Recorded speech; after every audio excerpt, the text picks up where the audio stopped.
हुए जिंदगी गुजारो ताकि किसी का हक न मरे, किसी का हक मारना जायज नहीं है, किसी का हक दबाना जायज नहीं है। हक अदा करो। दुनिया हक अदा करने की जगह है, आखिरत बदला पाने की जगह है। जो यहाँ हक अदा करके जाएगा वो वहां बदला पाएगा। दीन सीख लेंगे तो दूसरों के हुकूक मालूम हो जाएंगे। माँ बाप का क्या हक है, पड़ोसी का क्या हक है, दोस्त का क्या हक है, मुसाफिर का क्या हक है। मुसाफिर आया है बाहर से कोई मस्जिद में, आते हैं मुसाफिर लोग, ये मुसाफिर का क्या हक है। जी हाँ, सफर में साथ है लोग, उनका क्या हक है।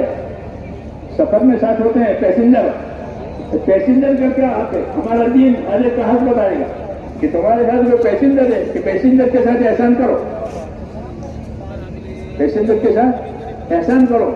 तुम्हारा साथी है, पैसेंजर है, गाड़ी का कुंभा, गाड़ी जो पैसेंजर होते हैं वो आपस में कुंभा होते हैं।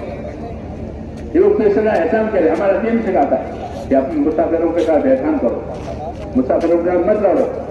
लड़ते हैं ना लोग, सफरों से मत लड़ो, मुसाफिरों के साथ एहसान करो।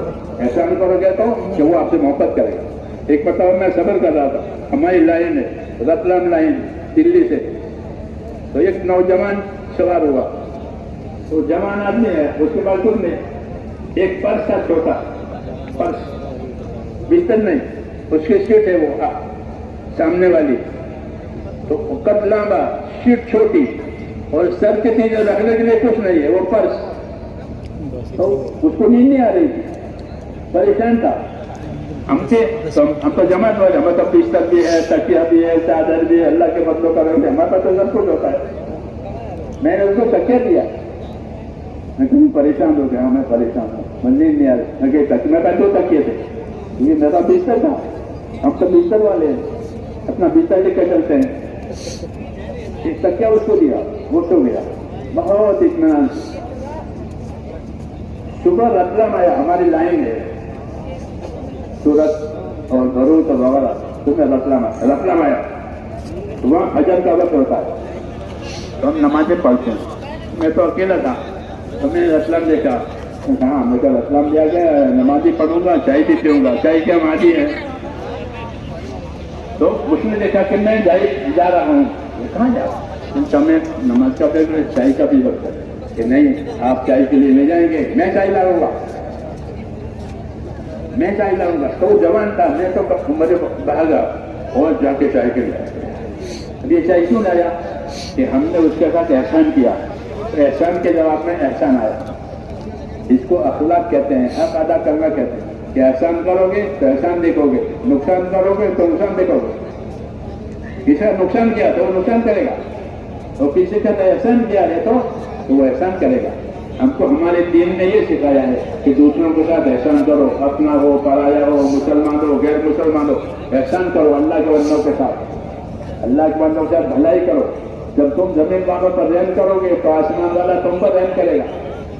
तो रहमतों के हालात लाने के लिए ये तरीका दिया है हमको, इबादत करो, लोगों के साथ भलाई करो, तो इससे हालात अच्छे हो जाएंगे, आपस के ताल्लुकात अच्छे हो जाएंगे और दीन बनेगा। दीन बनेगा तो आखिरत बनेगी, दीन बनेगा तो आखिरत बनेगी। तो हमारे इस काम में मेरे तो दुनिया और आखिरत की भलाई है। जो मेहनत और जो दीन अल्लाह ने हमको दिया है उसमें दुनिया और आखिरत की भलाई है। और ये बात मैं नहीं कह रहा हूँ, हुजूर सल्लल्लाहु अलैहि वसल्लम फरमाते थे कि मैं तुम्हारे पास दुनिया और आखिरत की भलाई लेकर आया हूँ, इसको कबूल कर लो, सलामत रहोगे। तुम्हारी सलामती दुनिया और आखिरत में हुजूर सल्लल्लाहु अलैहि वसल्लम के तरीकों में। हमारे पास हुजूर दीन लेकर आए हैं, दीन तरीकों का नाम है। दीन किसका नाम है? तरीकों का नाम। कौन से तरीके? तो हुजूर सल्लल्लाहु अलैहि वसल्लम हमको बताओ। इसलिए अल्लाह के रास्ते में निकलना है, दीन सीखना है। क्या सीखना है? अपने से ज्यादा जानने वालों से सीखना, अपने से कम जानने वालों को सिखाना। ये सहाबा का तरीका था। सहाबा के ज़माने में मदरसे नहीं थे, बड़े बड़े इदारे नहीं थे, मस्जिदें थी, लेकिन लोग दीन सीखते थे इस रास्ते से। अल्लाह के रास्ते में जाते थे, अल्लाह के रास्ते में निकलते थे, सीखते थे, सिखाते थे।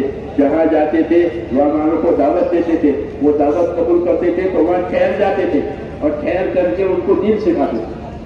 बात मतलब एक इलाके में 6-6 महीने तक ठहरते थे, अब तो 4 महीने की बात करते। وہ 6 مہینے تک ٹھہرتے کیوں ٹھہرتے کہ ان کو دین سکھانا ہے، ان کو دین سکھانا ہے کہ انہوں نے ایمان قبول کیا ہے، دین قبول کیا ہے، تو ان کو سکھاؤ کہ اللہ کی عبادت ہے، یہ اللہ کے بندوں کا حق ہے، یہ آخرت ہے۔ تو اس طرح صحابہ کا وہی طریقہ اللہ نے ہم کو دیا کہ چلتے پھرتے مجھے دین سیکھو، دین سکھاؤ، نقل و حرکت کے ساتھ، نقل و حرکت کے ساتھ۔ نقل و حرکت کے ساتھ یہ فائدہ ہوگا کہ دین سیکھیں گے، دین پھیلے گا۔ نقل و حرکت کی وجہ سے چکی چلتی ہے نا تو چاروں طرف آٹا نکلتا ہے، حقیقت چاروں طرف ایسے پھیلیں گے تو چاروں طرف دین پھیلے گا، نمازیں زندہ ہو جائے گی، عبادتیں زندہ ہو گئی۔ سب سے پہلے عبادت کا دین زندہ ہوگا۔ سب سے پہلے حضور مولانا یوسف صاحب فرماتے ہیں کہ ہماری محنت صحیح ہوئی تو سب سے پہلے عبادت کا دین زندہ کرے گا، یعنی لوگوں کی زندگیوں میں عبادت آئے گی۔ چنانچہ اس عرصے میں آپ دیکھتے ہو نا نمازی بڑھ گئے، ہر جگہ نماز پڑھنے والے بہت، مسجدیں چھوٹی ہو گئی، حرم شریف میں حج کرنے والے بہت، حرم شریف حج کرنے والے بہت، عمرہ کرنے والے بہت، صدقہ دینے والے بہت، مال خرچ کرنے والے بہت۔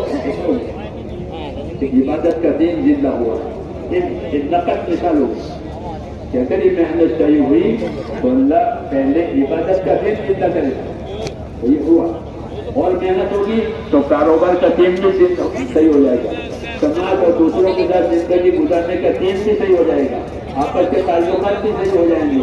اللہ تعالیٰ نے دین میں ساری خیر رکھی ہے، اس لیے دین کو سیکھنا ہے، سکھانا ہے، اس پر عمل کرنا ہے۔ علم و ذکر کا یہ مطلب ہے، علم و ذکر کے ساتھ یہ جہالت سے بات نہیں بنتی، علم سے بنتی ہے۔ تو علم و ذکر کے ساتھ کہ ہر حال کا علم پوچھ، ہر حال کی بات پوچھو، اس کو کیا کرنا ہے، اس کو کیا دنیا میں پوچھے نہیں پوچھے۔ فوراً کرتے کی بات ہوتی ہے تو وکیلوں سے پوچھتے ہیں، دوا دارو کا تو ڈاکٹروں سے پوچھتے ہیں، عمارت کرنا ہے تو بلڈروں سے پوچھتے ہیں۔ تو یہ رواج ہے کہ زیادہ جاننے والوں کے پاس جا کے پوچھا کرتے ہیں۔ تو کہاں کہ دین میں بھی ہے، جو تم سے دین زیادہ جاننے والے ہیں، عالم ہیں، مفتی ہیں، اپنی دینی باتیں ان سے پوچھا کرو۔ جب پوچھو گے تو صحیح چیز معلوم ہوگی، صحیح عمل ہوگا۔ یہ باتیں اپنے اندر پیدا کرنی ہے۔ ہم غافل ہیں، ابھی ہماری غفلت دور کرنے کا اللہ نے یہ طریقہ دیا کہ اللہ کے راستے میں چلو تاکہ آخرت کا دھیان آئے، آخرت کا دھیان آئے، آخرت کا دھیان آئے تو دن کی فکر کرے گا، آخرت بھول جائے گا تو دن چھوٹ جائے گا۔ اللہ کے راستے میں نکلنے سے آخرت کا دھیان آتا ہے، موت کے بعد کی فکر آتی ہے اور اپنے دین پر چلنا آسان ہو جاتا ہے۔ اس لیے کہتے ہیں کہ اپنی زندگی میں سے وقت پاری کر کے اللہ کے راستے میں چلو۔ 4 مہینے ایسے لگ جانے کہ ہمارا رخ آخرت کی طرف ہو جائے، ہمارا رخ اللہ کی طرف ہو جائے، اللہ کی طرف ہمارا رجوع ہو جائے۔ ایسے 4 مہینے لگانے کہ دنیا کا وزن کم ہو جائے، آخرت کا وزن بڑھ جائے، تو پھر آخرت کی تیاری کے ساتھ دنیا میں زندگی گزاریں گے، اللہ کا حق بھی ادا کریں گے، اپنی ذات کا حق بھی ادا کریں گے، بندوں کا حق بھی ادا کریں گے۔ یہ بات پیدا ہوتی ہے کام کی وجہ سے، اس کے لیے کہتے ہیں۔ اس لیے بہت سے دوستوں نے تو ماشاء اللہ ارادے بھی کر لیے ہیں، جماعتوں کے لیے تیار بھی ہو گئے ہیں۔ اللہ بہت قبول فرمائے، اللہ ان کے لیے بہت آسانی کرے اور دور دیر کے لیے ان کو قبول فرمائے۔ لیکن جن حضرات نے ابھی ارادے نہیں کیے ہیں، باقی ہیں، تو اب یہ آخری مجلس ہوگی، تو جو باقی رہ گئے وہ بھی ارادہ کریں اور بتائیں، اپنی تیاری بتائیں۔ 4 مہینوں کا تقاضا